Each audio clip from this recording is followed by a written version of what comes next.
Hello.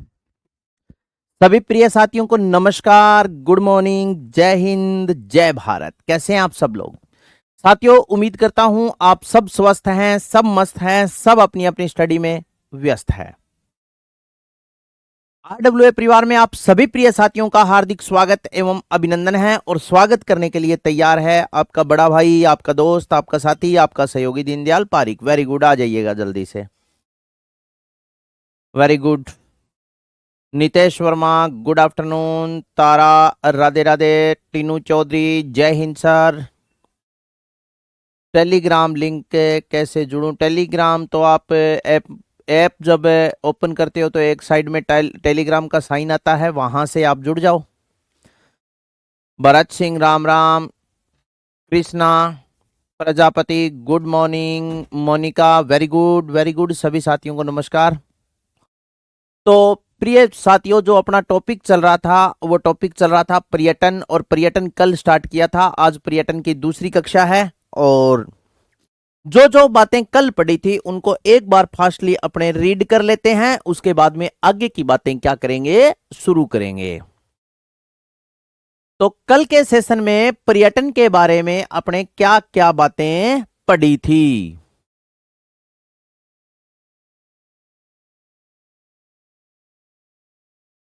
ये देखो, सुनो।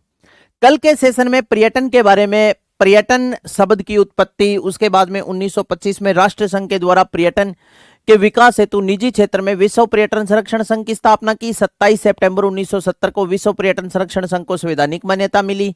इसके बाद में विश्व पर्यटन दिवस 27 सितंबर को, भारतीय पर्यटन दिवस 25 जनवरी को। राजस्थान का पर्यटन वाक्य पधारो हमारे देश याद रखना, मुख्यमंत्री अशोक गहलोत ने इसे लॉन्च किया था। राजस्थान का पर्यटन लोगो, राजस्थान भारत का अतुल्य राज्य, पीठ स्टाई बैठे दो ऊंटों की आकृति।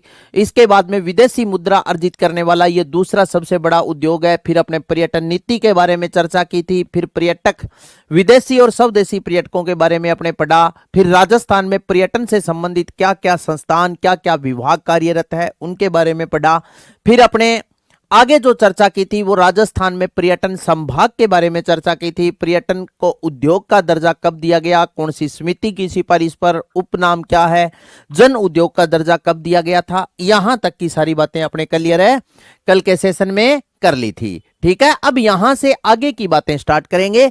आगे की बातें स्टार्ट करते हुए अपने बात करते हैं, पर्यटन के क्षेत्र में एक पुरस्कार दिया जाता है और वो पुरस्कार कौन सा है। तो नेक्स्ट देखो, सुनो। पर्यटन के क्षेत्र में दिया जाने वाला, पर्यटन के क्षेत्र में, पर्यटन के क्षेत्र में, पर्यटन के क्षेत्र में पाटा, पी ए टी ए, पाटा पुरस्कार दिया जाता है। पाटा पुरस्कार है, पुरस्कार है, पुरस्कार दिया जाता है, पुरस्कार दिया जाता है। ठीक है ना, दिया जाता है। यह है Pacific Asian travel association, Pacific Asian travel association के द्वारा पाटा पुरस्कार दिया जाता है। PATA, फुल फॉर्म याद रखने की जरूरत नहीं है, आप इतना याद रखना, पर्यटन के क्षेत्र में कौन सा पुरस्कार दिया जाता है, तो पाटा पुरस्कार दिया जाता है। ये जो पाटा पुरस्कार है साथियों, पाटा पुरस्कार देने की शुरुआत कब हुई थी, ये याद, पुरस्कार दिया जाता है। नेक्स्ट देखो, सुनो। यह पुरस्कार राजस्थान को, यह पुरस्कार, पुरस्कार राजस्थान को, राजस्थान को 2010, 2014, 2010, 2014 का जो पुरस्कार था वो 15 में मिला था। 2010, 2014, 2017 और याद रखना 2023 में मिला था। ठीक है ना, मिला था। यह पुरस्कार राजस्थान को इस समय मिला था। समझ गए? 2010 में, 14 में, 17 में, 23 में राजस्थान को पाटा पुरस्कार मिला था। नेक्स्ट देखो, सुनो। अगर आपसे पूछ ले पाटा पुरस्कार देने की शुरुआत कब हुई थी, तो आपका उत्तर क्या होगा? पाटा पुरस्कार देने की शुरुआत, पाटा पुरस्कार पाटा पुरस्कार देने की शुरुआत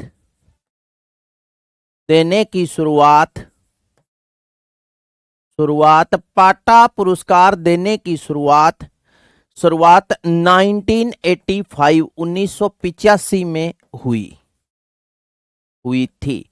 पाटा पुरस्कार देने की शुरुआत 1985 में हुई थी, याद रखना दोस्तों।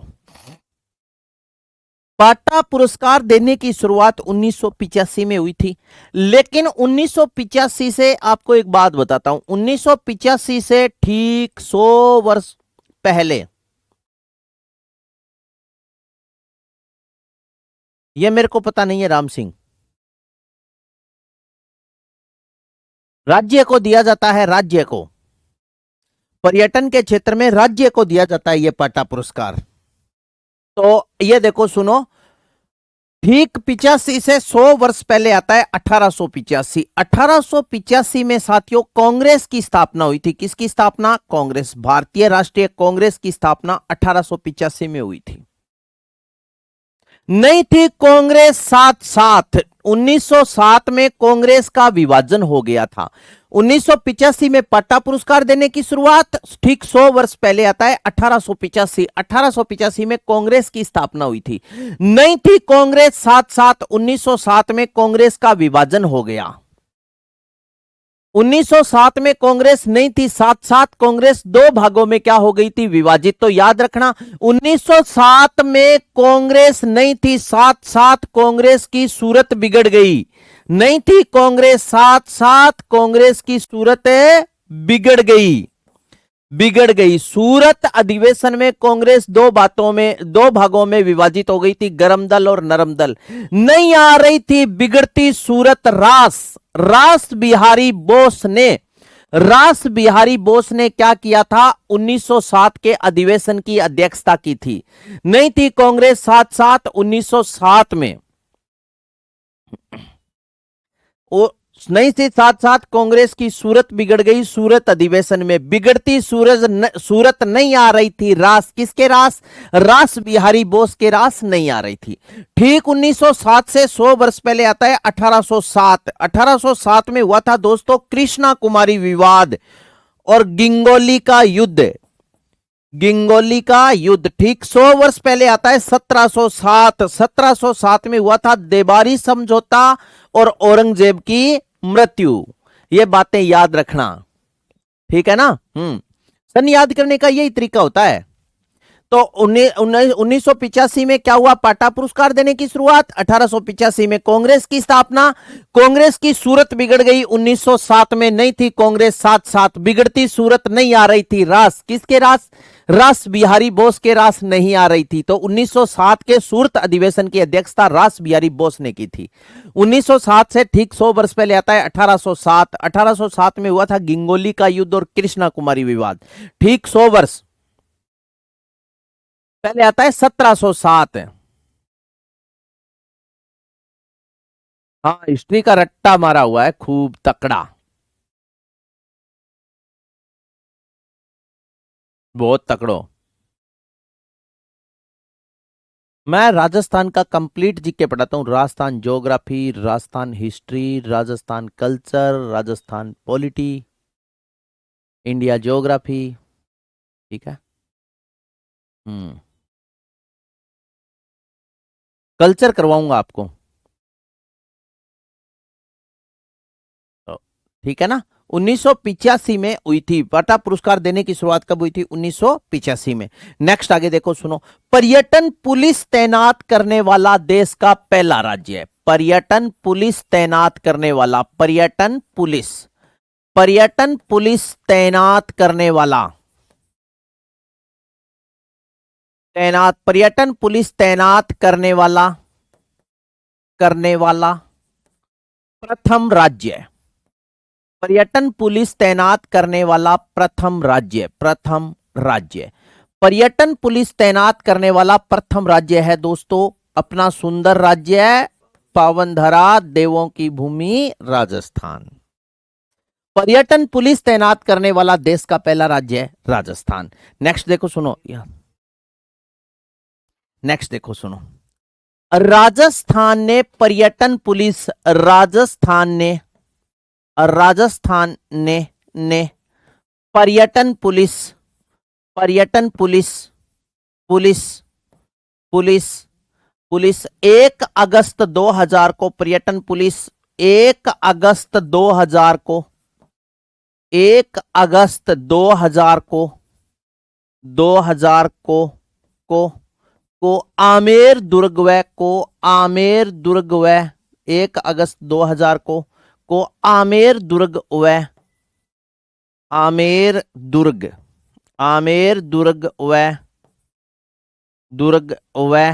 व जंतर मंतर जयपुर में तैनात की तथा ऑपरेशन स्वागतम अभियान शुरू किया, ऑपरेशन स्वागतम अभियान शुरू किया, अभियान शुरू किया। इस अभियान का उद्देश्य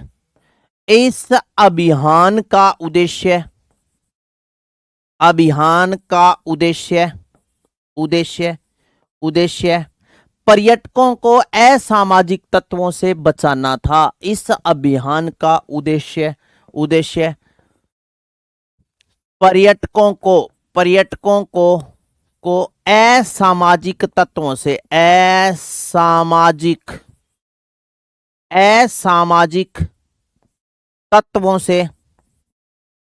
तत्वों से बचाना था।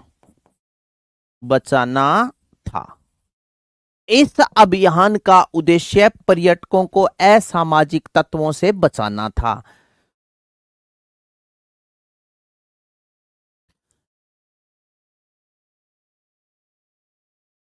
असामाजिक तत्व कौन से होते हैं? वो तत्व जो सामाजिक की किताब नहीं पढ़ते। हाँ बिल्कुल सही है भी। वो यानी असामाजिक तत्व कौन से होते हैं? जैसे पर्यटकों को रास्ता भटका देते हैं। भी किसी मान लो पर्यटक ने पूछा कि आमेर दुर्ग, आमेर फोर्ट की तरफ कौन सा रास्ता जाएगा, तो इधर जाएगा उधर जाएगा, भटका के रास्ता, यानी छीना झपटी करना, लूटपाट करना। ठीक है, तो बा तत्वों बचाण खातिर पर्यटन पुलिस तैनात करी। तो ये है। इसके बाद में अब अपने बात करते हैं राजस्थान में पर्यटन परिपथ या पर्यटन सर्किट। चलो भाई, राज्य में पर्यटन परिपथ, राज्य में पर्यटन परिपथ, पर्यटन परिपथ राज्य में पर्यटन परिपथ आप याद रखना कितने हैं? 13। राजस्थान में 13 पर्यटन परिपथ अभी चल रहे हैं। पहले तो उनका नाम लिखूंगा, फिर सविस्तार बताऊंगा कौन कौन से 13 पर्यटन परिपथ है। जैसे पर्यटन परिपथ या इनका एक अन्य नाम भी है दोस्तों, पर्यटन परिपथ या इन्हें पर्यटन सर्किट भी बोलते हैं। राज्य में पर्यटन परिपथ, या इसको ऐसे करते हैं पर्यटन परिपथ या सर्किट और लिख दूं, फिर कुदरती सर्किट लिखेड़वा जे तो फिर थारे समस्या हो जी। पर्यटन परिपथ या पर्यटन सर्किट। तो राजस्थान में पर्यटन परिपथ या पर्यटन सर्किट कितने हैं? 13। चलो इनके बारे में चर्चा करेंगे। तो 13 पर्यटन परिपथ या पर्यटन सर्किट कौन से हैं? 1 नंबर पर आप याद रखना ढूंढाड़ सर्किट, ढूंढाड़ सर्किट या ढूंढाड़ परिपथ। ठीक है। नंबर 2 पर अपने चर्चा करेंगे कौन सा? शेखावाटी, शेखावाटी सर्किट। 1 नंबर पर ढूंढाड़, 2 नंबर पर शेखा, 3 नंबर पर है Mewat circuit, Mewat circuit. 1 number पर कौन सा? ढूंढाड़, शेखावाटी, मेवात। इसके बाद में नंबर 4 पर है वागड़ सर्किट। कौन सा है? Vagad circuit, Vagad circuit. Number 5 पर है Merwara circuit, Merwara circuit. Number 6 पर है हाड़ौती सर्किट, ठीक है ना, हाड़ौती सर्किट। नंबर 7 पर है मेवाड़ सर्किट। कौन सा सर्किट है? मेवाड़ सर्किट। नंबर 8 पर है मेवाड़ कौन सा? डुंडाड़, शेखावाटी, मेवात, वागड़, मेरवाड़ा, हाड़ौती, मेवाड़। इसके बाद में है मरु सर्किट, मरु सर्किट। 9 नंबर पर है mount Abu circuit, mount Abu circuit.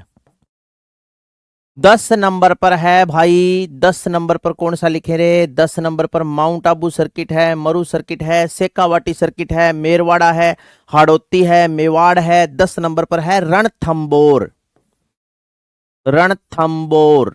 एक बार इनके बारे में अपने पढ़ते हैं। पर्यटन सर्किट या पर्यटन परिपथ कैसे बनाए गए, इसका उद्देश्य क्या है? अरे भाई शांति सिंह, आप मुझे ये बताओ, आप ग्रुप में हो क्या? जो अपना टेलीग्राम ग्रुप है उसमें आप ऐड हो क्या? हाँ या ना बताओ। लो थोड़ा सा साइड में हो गया, लिख लो। ऐड हो या नहीं हो बताओ टेलीग्राम ग्रुप में।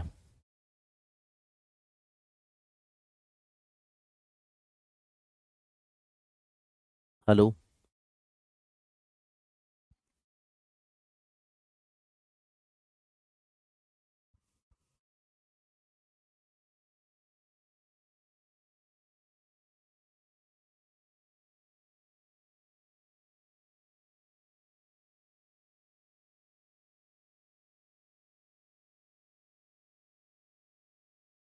नहीं है तो दोस्त टेलीग्राम में ऐड हो जाओ। कल ही मेरे प्रिय विद्यार्थियों ने पूछा था, टेलीग्राम में बोल रहे थे कि सर हमारे टेस्ट नहीं हुए। तो अब मैं आपको बता रहा हूं, अब जो संडे आएगा उसको आपका मॉक टेस्ट होगा, उसके बाद में एक भी मॉक टेस्ट मिस नहीं होगा, ठीक है ना? जो आपकी समस्या थी वो मैंने हेड ऑफिस तक पहुंचा दी।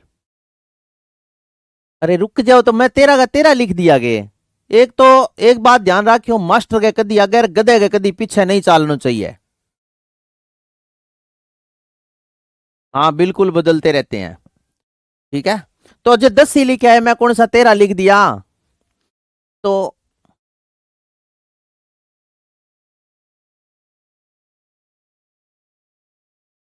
वहां पर मैंने रिप्लाई दिया था, मैंने डायरेक्ट सर तक आपका संदेश पहुंचा दिया। तो सर ने हाथों हाथ उस पर डिसीजन भी लिया, और सर ने मेरे को यह भी बोला बच्चों को बोल देना आगे कोई समस्या नहीं आ जाएगी। हर सब्जेक्ट के टॉपिक वाइज टेस्ट नहीं करवाएंगे, जब अपने प्रैक्टिस सेट शुरू करेंगे तो टॉपिक वाइज प्रैक्टिस सेट जरूर करवा दूंगा मैं आपको, ठीक है ना? Practice set. तो आगे आ जाओ। अब देखो सुनो, जैसे एक बार थोड़ा सा आप मैप पर देख लीजिए भी, डुंडाड़ सर्किट है, इसका क्या मतलब है भी? ये सर्किट क्यों बनाए गए? इन सर्किट बनाने के पीछे जो उद्देश्य था, मेन रीजन था, वो क्या है? या ये ऐसे ही अपने समस्या खड़ी की क्या भी? पढ़ना पड़ता है, एक समस्या खड़ी हो गई। ये सर्किट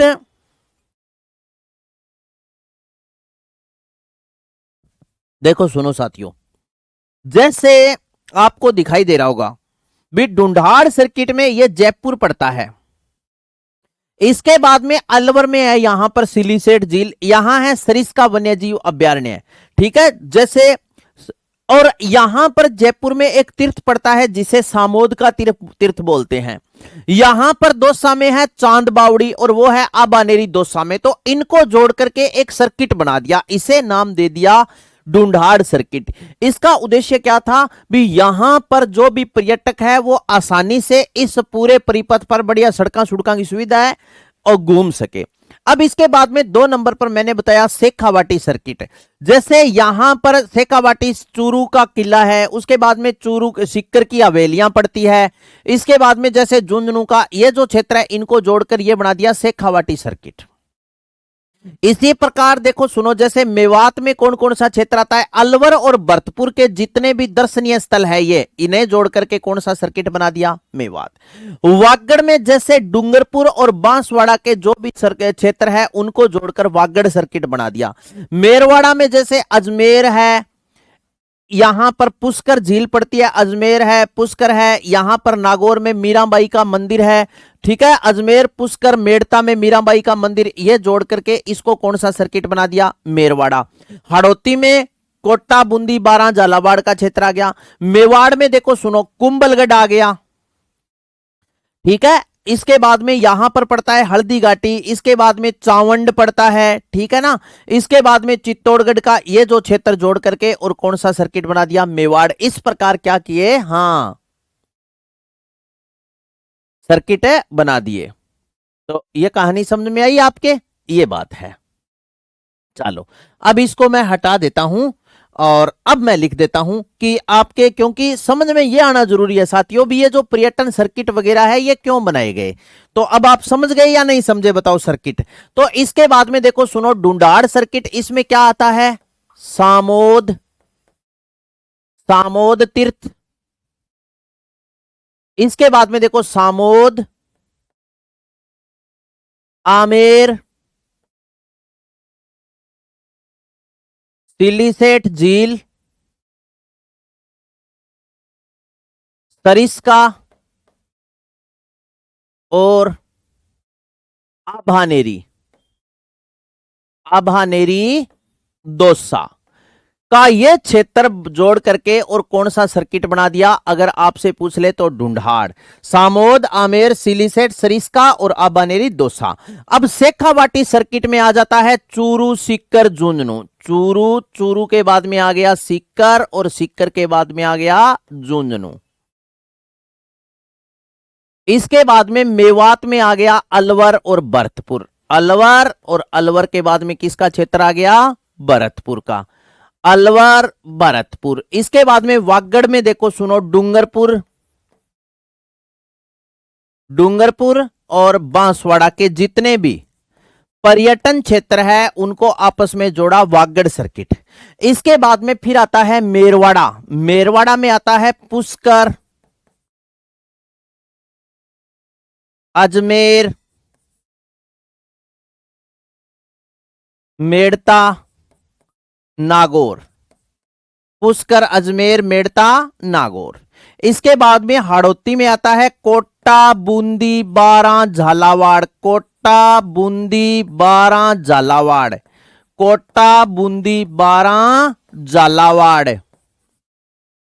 झालावाड़, ठीक है। इसके बाद में मेवाड़ में आता है कुंभलगढ़,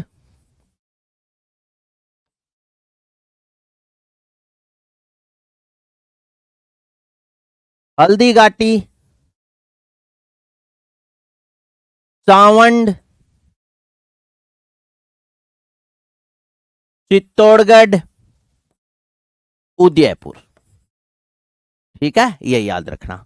मरु में आता है मरु सर्किट, मरु में आप बता दो, चलो माउंट आबू में देखो सुनो, एक तो आता है माउंट आबू, मरु में आप बताना रे भाई कौन कौन सा आता है, माउंट आबू, माउंट आबू और रणकपुर, रणकपुर, पाली। इसके बाद में नेक्स्ट देखो सुनो, रणथंबोर में आता है रणथंबोर, रणथंबोर दुर्ग, रणथंबोर कहां पड़ता है, सवाई माधोपुर, ठीक है। रणथंबोर में रणथंबोर, सवाई माधोपुर। और इसके बाद में इसमें देखो सुनो, करौली का क्षेत्र आ जाता है, थोड़ा सा बूंदी का, रणथंबोर, सवाई माधोपुर और करौली का जो क्षेत्र है वो इसमें आ जाता है, ठीक है ना। मरु में बताओ जल्दी से, जोधपुर, जैसलमेर, बाड़मेर, जोधपुर, जैसलमेर और बाड़मेर, ठीक है, ये लो। अब इसके बाद में 10 यहां तक लिख लिए क्या, एक बात बता दो, आगे चलूं,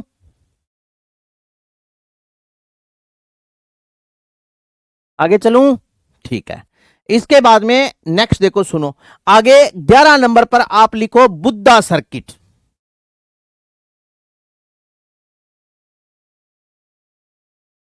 11 नंबर पर आ गया कौन सा सर्किट है? Buddha circuit. Buddha circuit. 12 number पर आ गया कृष्णा, या इसे बोलते हैं ब्रज सर्किट। ब्रज सर्किट। और 13 नंबर पर आप याद रखना बालाजी सर्किट। बालाजी सर्किट। तो ये है राजस्थान में 13 पर्यटन परिपथ या 13 पर्यटन सर्किट। अब देखो बुद्धा सर्किट का मतलब क्या है? भगवान बुद्ध से संबंधित। भगवान बुद्ध से संबंधित। बुद्ध से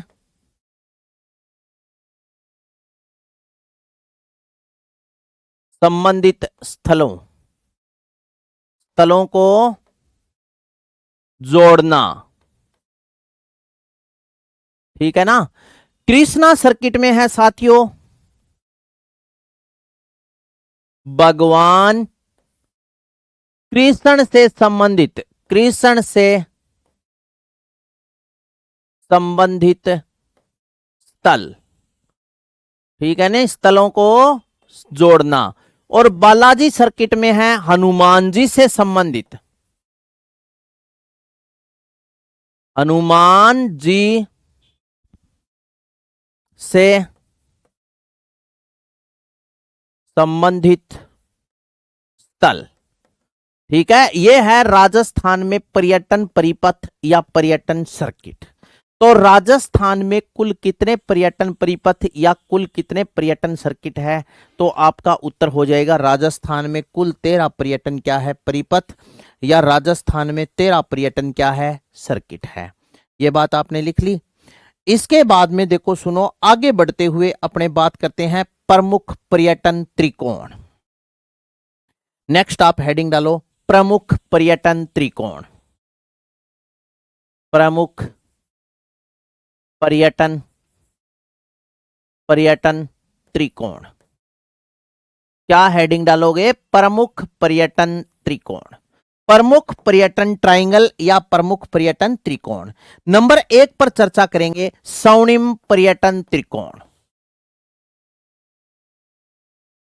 स्वर्णिम पर्यटन त्रिकोण। पर्यटन त्रिकोण। स्वर्णिम पर्यटन त्रिकोण। ये जो स्वर्णिम पर्यटन त्रिकोण है ये आप याद रखना दोस्त, ये दिल्ली जयपुर आगरा के मध्य है। दिल्ली जयपुर आगरा।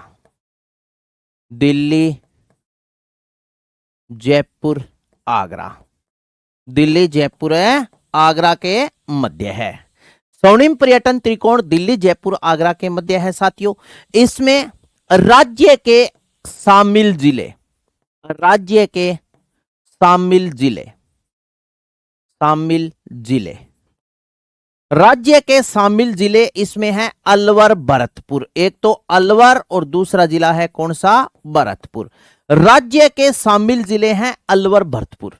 अलवर शामिल का मतलब क्या है भी? जैसे जयपुर है, जयपुर तो एक ट्राइंगल का हिस्सा है, दिल्ली जयपुर आगरा। इसके अलावा राजस्थान के अलवर और भरतपुर जिले इसमें क्या किया गया है? शामिल किया गया है। नेक्स्ट देखो सुनो, आगे है प्रस्तावित, प्रस्तावित जिला। प्रस्तावित जिला,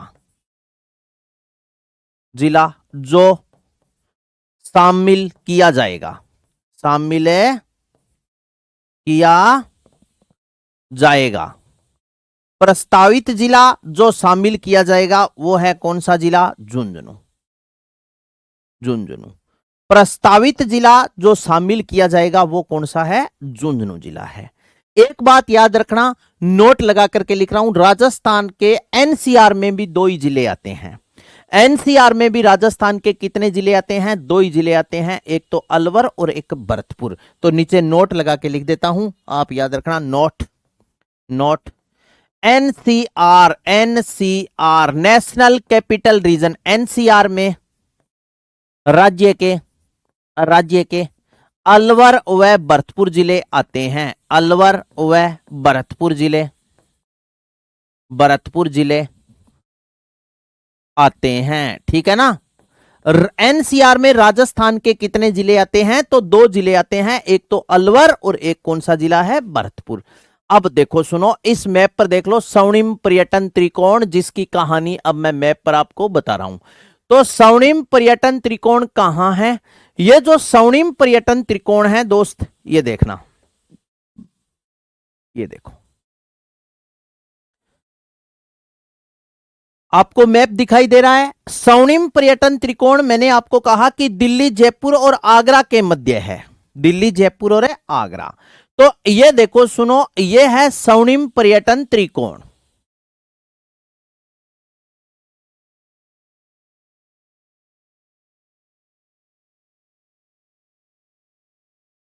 ये देखो सुनो, यहां पर तो पड़ती है दिल्ली, यहां पर है दिल्ली, और ये है जयपुर, और यहां पर है आगरा। यहां पर क्या है? आगरा।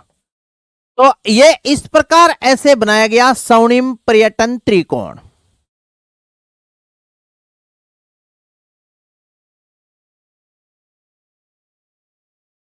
दिल्ली, जयपुर और आगरा, ये है स्वर्णिम पर्यटन त्रिकोण, जो दिल्ली, जयपुर और आगरा के मध्य स्थित है। ये रहा। अब इसके जो राजस्थान में,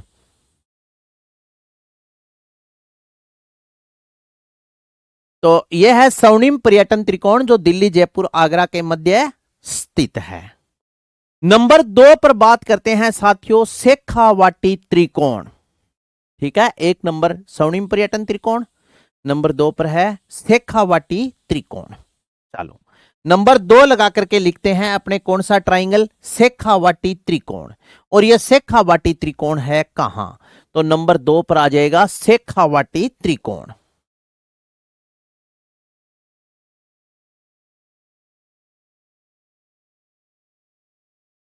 शेखावाटी त्रिकोण लीजिए भाई, शेखावाटी त्रिकोण।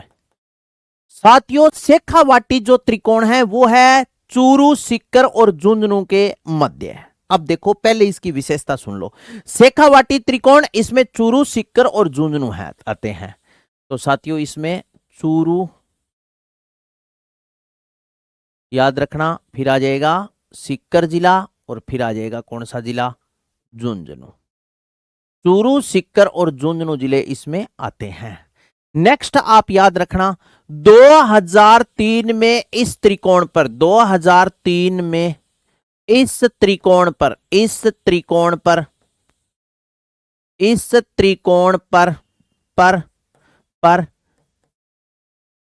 फेरी क्वीन ट्रेन शुरू की गई। फेरी क्वीन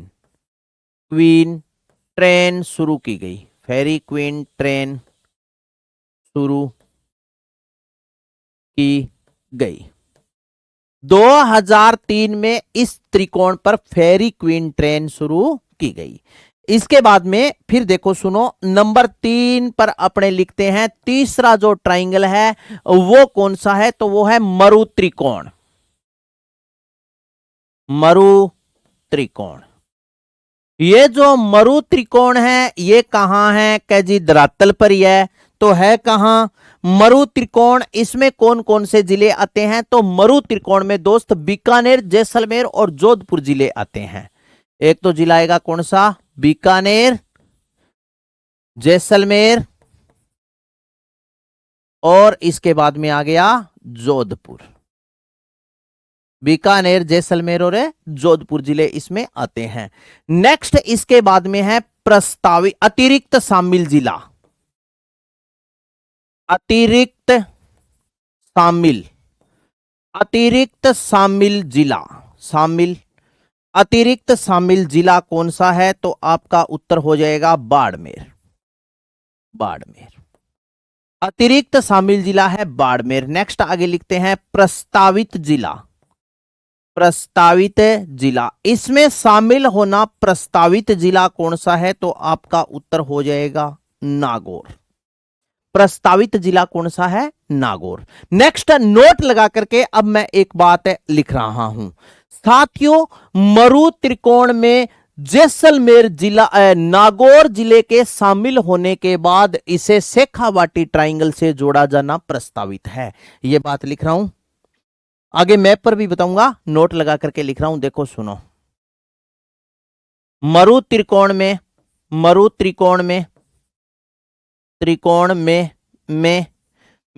नागौर को शामिल करने के बाद इसे शेखावाटी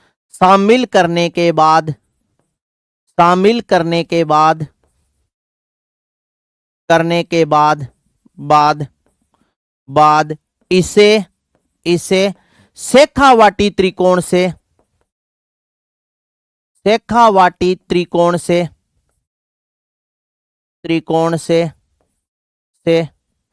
जोड़ा जाएगा, ठीक है ना। हाँ, तो मरु त्रिकोण में नागौर जिले को शामिल करने के बाद, ये देखो अतिरिक्त शामिल जिला है बाड़मेर शामिल कर लिया। अरे यार राजा राम है पुत्र, तू कंपटीशन की तैयारी कर रहा है, 6ठी क्लास का स्टूडेंट नहीं है। राजा राम जी, तेरे पास एक बहुत बड़ा एंड्रॉयड फोन है, मुझे पक्का पता है, इसमें कोई संदेह नहीं है। और राजा राम, इस बात का भी मुझे पक्का पता है कि आपके पास दिल्ली का 1.5 GB नेट आता है और आप लाइब्रेरी में बैठ के पढ़ते हो तो वाईफाई का निःशुल्क उपयोग भी खूब करते हो। मुझे इस बात का पक्का पता है कि तू एक रील नहीं छोड़ता, सारी रील देखता है। मुझे इस बात का भी पता है तू इंस्टाग्राम चलाता है, इस बात का भी पता है तू फेसबुक चलाता है, इस बात का भी पता है कि तू सोशल मीडिया के सारे प्लेटफॉर्म का अच्छे से उपयोग करता है। लेकिन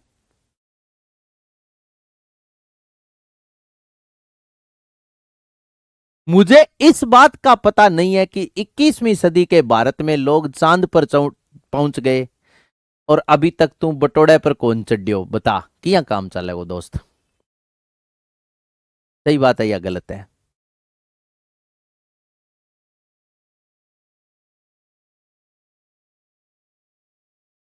ठीक है ना, बता।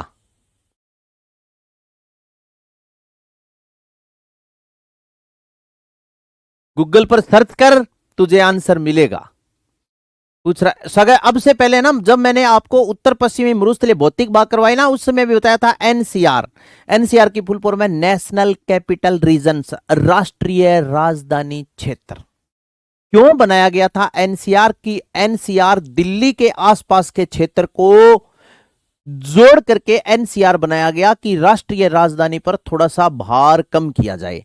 अब एनसीआर में जैसे आप कोई भी, जैसे अलवर भरतपुर, उसमें उद्योग वगैरह कोई भी फैक्ट्री लगाते हो तो सेंट्रल गवर्नमेंट या दिल्ली सरकार जो रूल निर्धारित करती है वही लागू होता है, अन्यथा अन्य स्टेट आपसे कुछ नहीं लेता। हाँ 5G है, अनलिमिटेड है, बताता हूं तो बताओ। जबकि चीज भी देखनी वह बे तो थे, देखो को नहीं, जबकि ना देखनी वह बे सारी चीजा थे, देख वो करो।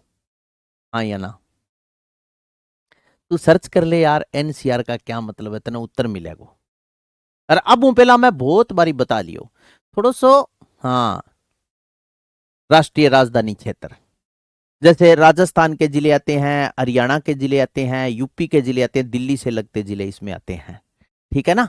तो ये देखो सुनो, मरु त्रिकोण में नागौर को शामिल करने के बाद इसे शेखावाटी त्रिकोण से जोड़ा जाएगा, ठीक है ना। आगे आ जाओ, नेक्स्ट देखो। अब आप मैप पर समझ लीजिए दोनों ट्राइंगलों को, दोनों त्रिकोणों को अच्छे से आप मैप पर समझोगे तो आपके बहुत ही शानदार बात समझ में आवेगी भाई। देखो सुनो, दोनों ट्राइंगल मैं अलग अलग कलर से बनाऊंगा, ठीक है। ये देखिए इतना बड़ा मैप ले लेता हूं, बहुत है क्या, बताएं भाई आप, ठीक है। अब देखो सुनो, एक तो मैंने आपको कौन सा त्रिकोण बताया, एक तो बताया था शेखावाटी त्रिकोण। देख भाई, ये तो रहा चूरू, ये रहा चूरू, ये रहा झुंझुनू और ये रहा सीकर। ये जो त्रिकोण या ये जो आपको ट्राइंगल दिखाई दे रहा है, ये कौन सा त्रिकोण है? तो ये है शेखावाटी त्रिकोण। तो यहां पर नाम लिख दूं शेखावाटी, वाटी, ये शेखावाटी त्रिकोण है मेरे यार। दूसरा जो ट्राइंगल है वो मैंने आपको बताया मरु त्रिकोण। कौन सा त्रिकोण बताया? मरु त्रिकोण। तो जो मरु त्रिकोण है वो किन किन के मध्य है? बीकानेर, जैसलमेर और जोधपुर। ये रहा बीकानेर, ये रहा जैसलमेर, ये रहा जोधपुर। अब आप मुझे ये पूछेंगे कि सर क्या फलोदी इसमें नहीं आ रहा? फलोदी बिल्कुल आ तो रहा है, लेकिन फलोदी नया जिला है दोस्तों, अभी इसे आधिकारिक मान्यता नहीं मिली। ये रहा, ये जो त्रिकोण है ये कौन सा त्रिकोण है? तो इस त्रिकोण का नाम है मरु त्रिकोण, या ये कौन सा ट्राइंगल है? मरु ट्राइंगल। इसमें अतिरिक्त जो शामिल किया गया है वो किया गया है किसको? बाड़मेर को, जबकि प्रस्तावित जिला कौन सा है? नागौर। जैसे ये नागौर जिला है, इस नागौर को इसमें शामिल कर लेते हैं तो बताओ ये इस त्रिकोण से जुड़ जाएगा या नहीं जुड़ जाएगा? ये कहानी है, ठीक है ना। इसको शामिल करने के बाद ये इससे जोड़ा जाएगा, कोई दिक्कत? ये लीजिए शेखावाटी त्रिकोण और इसके बाद में है मरु त्रिकोण। चलो आगे चलूं तो शेखावाटी त्रिकोण, इसके बाद में है मरु त्रिकोण।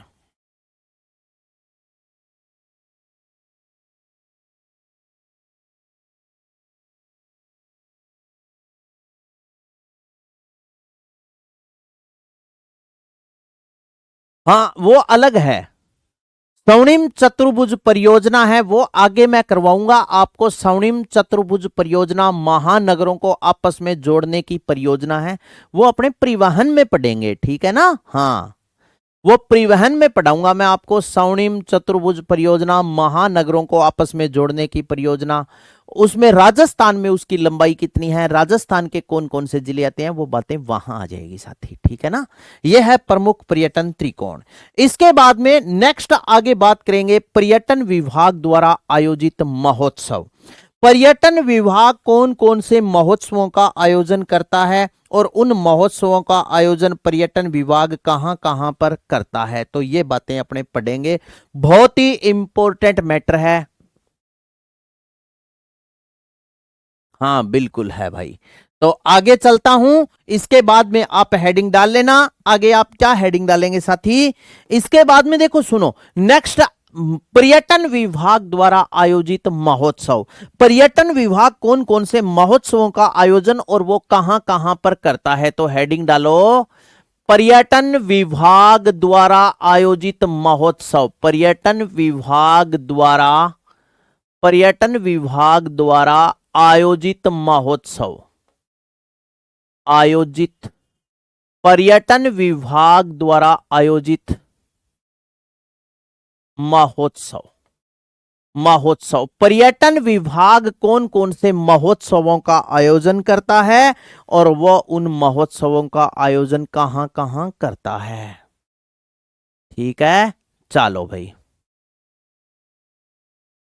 हाँ इंडियन जीओ में पढ़ा है क्या रणजीत सर से? चलो ठीक है, फिर राजस्थान के संदर्भ में सर ने नहीं कराया होगा ना आपको भी, राजस्थान के कौन कौन से जिले इसमें आते हैं, मैं वो भी आपको करवाऊंगा। तो पर्यटन विभाग द्वारा आयोजित कौन कौन सा महोत्सव है, उनका आयोजन कहां कहां पर होता है, ठीक है।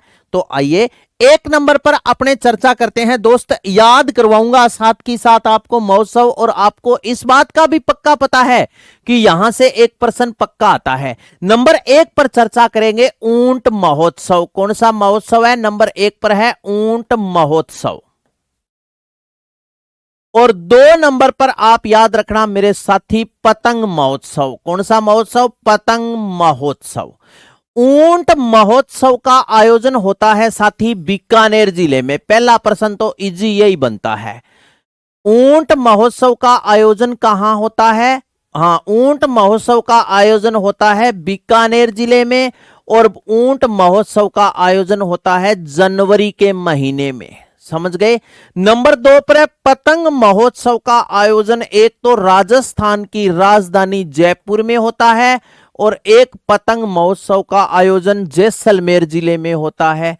लेकिन होता कब है, तो दोनों महोत्सवों का आयोजन जनवरी के, दोनों जगह जनवरी के महीने में होता है। तो ऊंट महोत्सव जनवरी के महीने में बीकानेर में, और पतंग महोत्सव का आयोजन जयपुर और जैसलमेर जिले में, और होता कब है, जनवरी के महीने में। ठीक है भाई, वेरी गुड। तो समझ गए।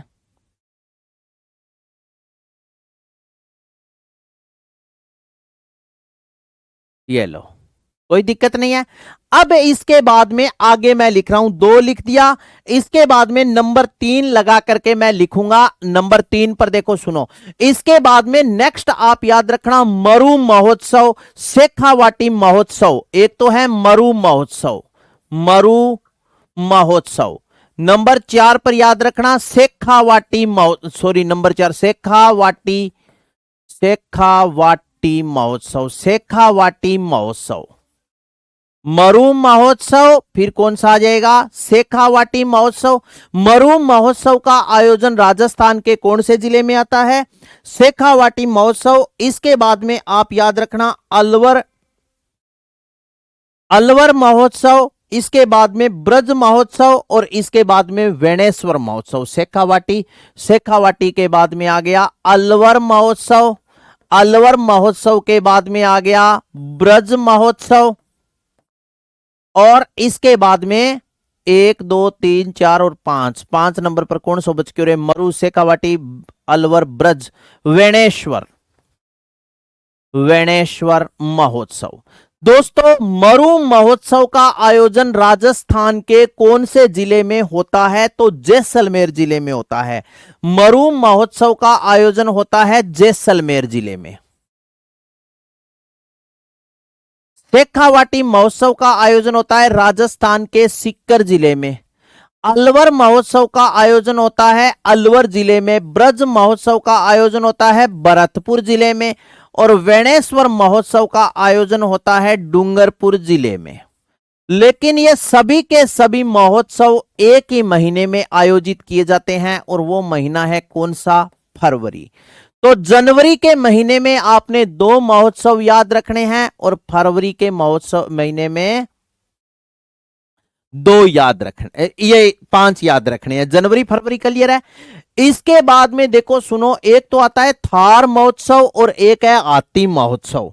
इसके बाद में नंबर 5 6 7 हो गया नहीं है 7।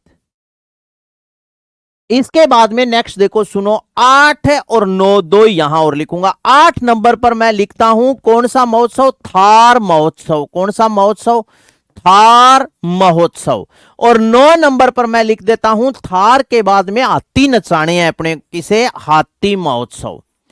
थार महोत्सव का आयोजन राजस्थान के बाड़मेर जिले में होता है, और हाथी महोत्सव का आयोजन राजस्थान के जयपुर जिले में होता है। लेकिन दोनों महोत्सवों का जो आयोजन है ना, वो होता है मार्च के महीने में। कौन से महीने में, मार्च के महीने में थार महोत्सव। हाँ हाँ बिल्कुल कहते हैं, लिख दिया, टेंशन मत ले भाई ताम। हाँ ये लो, तो ये देखो थार महोत्सव और हाथी महोत्सव दोनों का आयोजन कौन से महीने में होता है, मार्च के महीने में होता है। यहां तक आपने लिख लिया, साइड में हो गया, मैं लिख लो। आगे चलता हूं, अब देखो सुनो,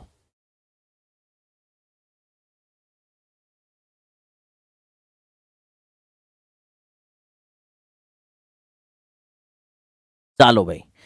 इसके बाद में कितना नंबर हो गया भाई, 9। 9 के बाद में आप 10 नंबर लगा करके लिख लो दोस्तों, 10 नंबर लगा के लिखो गणगौर महोत्सव, गणगौर महोत्सव, गणगौर महोत्सव।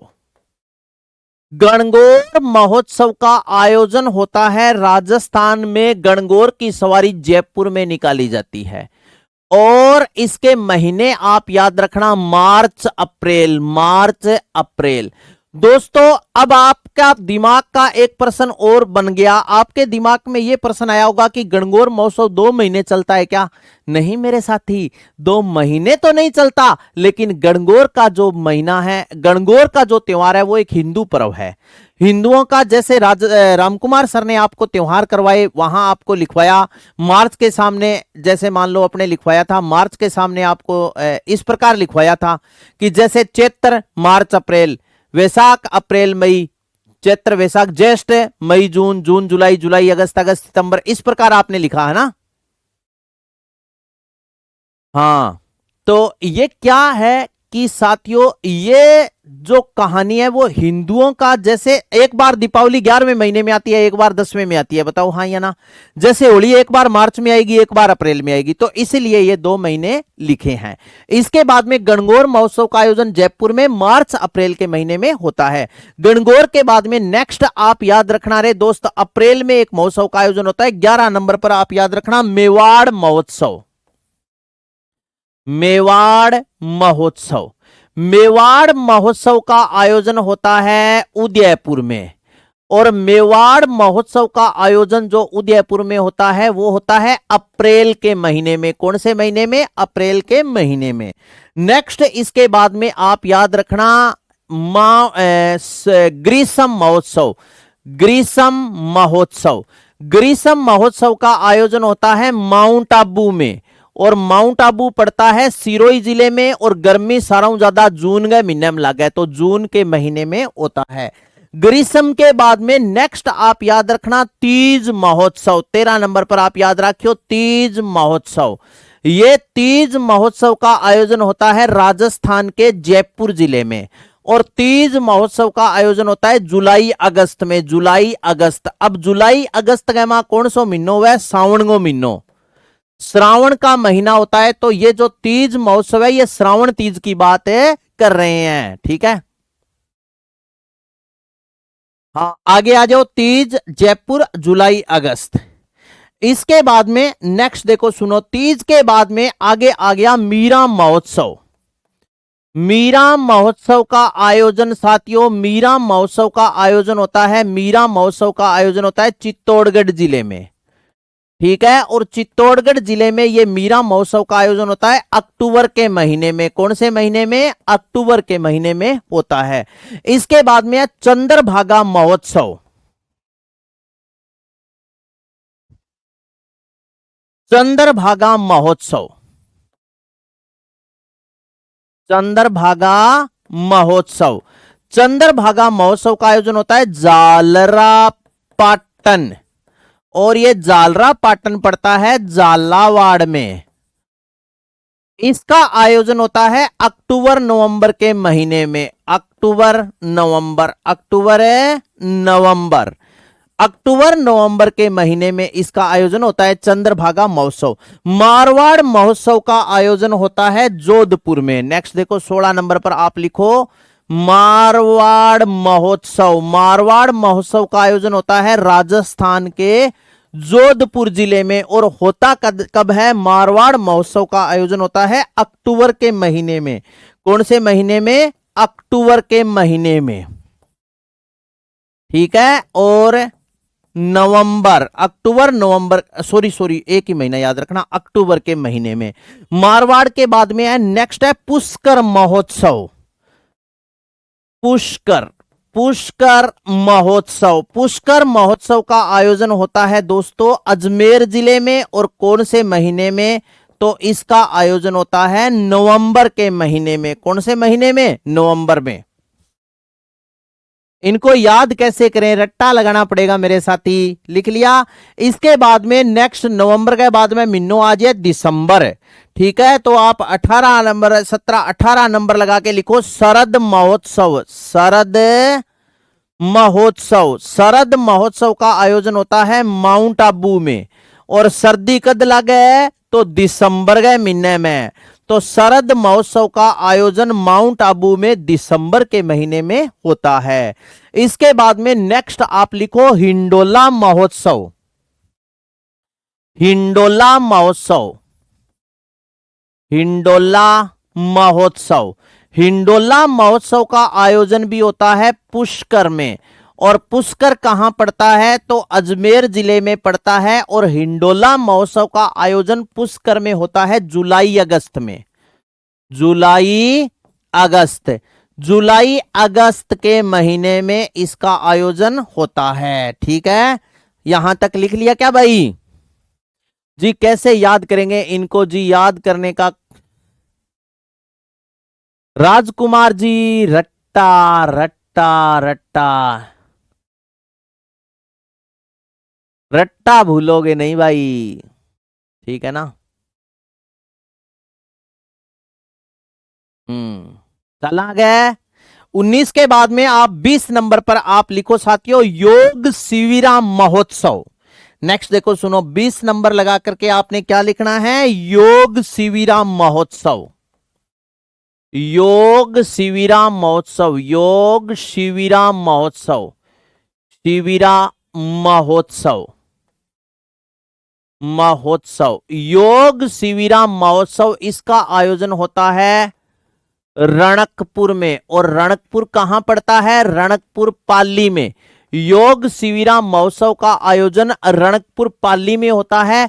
और आपसे पूछ ले कौन से महीने में होता है, तो आप इसका महीना आ जाएगा अगस्त। योग शिविराम महोत्सव का आयोजन रणकपुर पाली में अगस्त के महीने में होता है। योग और योगा बताओ दोनों एक या अलग अलग है? योग और योगा दोनों एक या अलग अलग है? बताओ जल्दी से। योग शिविराम महोत्सव रणकपुर पाली में हो गया, ठीक है, अगस्त के महीने में। अब नोट लगा करके लिखो, नोट लगा करके आप लिखो नोट योग दिवस। योग दिवस, योग दिवस कब आता है? तो आपका उत्तर होगा 21 जून। योग दिवस 21 जून को मनाया जाता है, ठीक है। इसके बाद में है योगासन के ज्ञाता। योगासन के ज्ञाता, योगासन के ज्ञाता कौन है? तो आपका उत्तर हो जाएगा वीर कल्लाजी। वीर कल्लाजी। नेक्स्ट आप याद रखना, भक्ति की अपेक्षा योग पर बल। भक्ति की अपेक्षा, अपेक्षा योग पर बल, योग पर बल। भक्ति की अपेक्षा योग पर बल दिया था जसनाथ जी ने, ठीक है। हाँ, इसके बाद में योगासन के ज्ञाता वीर कल्ला जी, भक्ति की अपेक्षा योग पर बल दिया था जसनाथ जी ने। नेक्स्ट आप लिखना योग की हठ प्रणाली। हठ है प्रणाली, योग की हठ प्रणाली किसने दी थी? गोरखनाथ जी ने, नाथ जी ने, ठीक है। नेक्स्ट इसके बाद में है योगासन के चित्र। योगासन के चित्र, योगासन के चित्र बने हैं दोस्तों अलवर चित्र शैली में। अलवर चित्र शैली, चित्र शैली। कितनी बात बता दी था ने, योग और योगा दोनों अलग अलग होते हैं। राजकुमार पूछ रहा है कि सर आप मुझे टाइम टेबल बनाकर बता दो कि एग्जाम कैसे निकलेगा। इस पर यार चर्चा करेंगे, अपने एग्जाम कैसे निकलेगा चर्चा करेंगे, ये आपको बता दूंगा, ठीक है। एग्जाम क्लिक करने का क्या तरीका है बात करेंगे, अलग है ना। योग का मतलब क्या होता है? योग का मतलब होता है शारीरिक एक्टिविटी। नहीं, योग का मतलब क्या? योगा का मतलब होता है शारीरिक एक्टिविटी। जो भी अपने जैसे वर्जिश करते हैं वो शारीरिक योगा होता है। योग का मतलब होता है मानसिक एक्टिविटी, ठीक है ना। हाँ, तो जैसे संत संप्रदाय पढ़ते हैं वहां सर ने बताया होगा आपको योग और योगा दोनों में। तो आज के लिए इतना ही। ऑल द बेस्ट प्रिय साथियों, मिलते हैं ब्रेक के बाद। तब तक के लिए आप सभी दोस्तों को राम राम। यहां तक की सारी बातें क्लियर हो गई। एक मैथ के आपके 4-5 ही टॉपिक है ना। चलो 2 मिनट बात कर लेता हूं आपके साथ। मैथ के अपने 4-5 ही टॉपिक है आपके, आपको पता है ना भी। जैसे आज ही मैंने एक तो संख्या पद्धति इस प्रकार ऐसे है, उसके बाद में जैसे प्रतिशत है, कौन कौन से, 1 मिनट में चेक करता हूं। अभी देखो आज ही मैंने देखा था,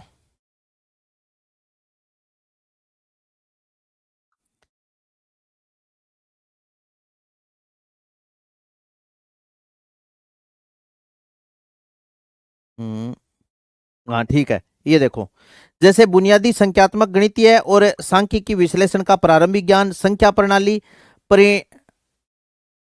परिमाण का क्रम, अनुपात, समानुपात, प्रतिशत, साधारण और चक्रवृद्धि ब्याज, आंकड़ा विश्लेषण यानी जैसे सारणी, दंडारेख, आलेख और पाई चार्ट। पाई चार्ट से 1% पक्का आएगा। नहीं नहीं, तो ये आपकी क्लासें 1 या 2 दिन में स्टार्ट हो जाएगी, ठीक है ना। हाँ, यानी मंडे से मान के चलो भी आपकी मैथ की क्लास स्टार्ट हो जाएगी। जैसे ये कंप्लीट होगा फिर आपकी रीजनिंग की क्लास और अपने स्टार्ट कर देंगे, ठीक है। तब तक एक आधा सब्जेक्ट और कंप्लीट हो जाएगा, सही है ना। हो सकता है, मान के चलो आज मंगलवार है ना, सोमवार से पहले भी हो सकती है, सोमवार के बाद में भी। तो ठीक है, और बताओ आपकी कोई समस्या। टेस्ट का समाधान हो गया ना। टेस्ट आपको ऐप पर हर संडे को पक्का मिलेगा। अब मॉक टेस्ट आपका 100% होगा, एक भी संडे मिस नहीं होगा। जिस संडे का मिस हुआ आप मुझे टैग करके मैसेज लिखना। ओके, ऑल द बेस्ट, मिलते हैं ब्रेक के बाद, तब तक के लिए सभी को राम राम।